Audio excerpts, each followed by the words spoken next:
Hello friends, in this video we will learn how to make a hand sanitizer and what is the formula behind it. But before that, I would like you to subscribe my YouTube channel for getting the updates of all such latest videos. So let's begin. For making 100 ml of hand sanitizer, we will be requiring these things.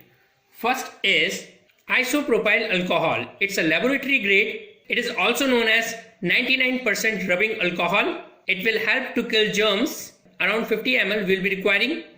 Second is aloe vera gel, around 30 ml. It will help in removing harshness of the rubbing alcohol by providing moisture. Third is tea tree oil, which is the antiseptic, around 5 ml. And the fourth is essential oil.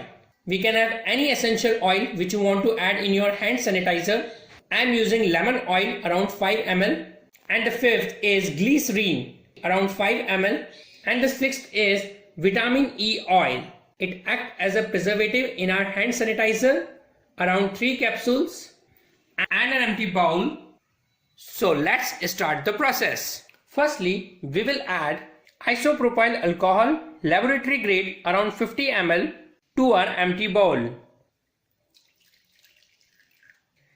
It's efficient in killing germs. Secondly, we will add aloe vera gel, around 30 ml to our bowl.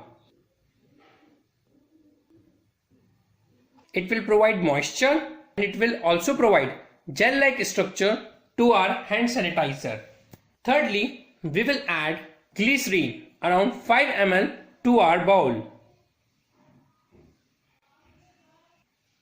Fourthly, we will add tea tree oil, which is an antiseptic, around 5 ml to our bowl. And fifthly, we will add essential oil. We can use any essential oil. I am using lemon oil, around 5 ml. And lastly, we will add vitamin E oil capsules, around 3 capsules. It will act as a preservative in our hand sanitizer. So let's add them one by one. Squeezing. Now the second one. And the third one. In this way, we will add vitamin E oil to our solution. And now we will stir our solution very well. After mixing well and keeping for some hours, we will see our hand sanitizer is ready. And you can see its quality, it's really a high quality hand sanitizer. And now we will do the packaging of it. After packaging, our 100 ml hand sanitizer is ready to be used and to be sold. So friends, now you came to know how it's so simple to prepare a hand sanitizer at home and for business purpose. Those who want to do the business of it, they can also do the business of it and can gain a huge profit from it. So friends, I hope you like this video and please subscribe my channel for getting the updates of more such videos. Thank you and stay connected.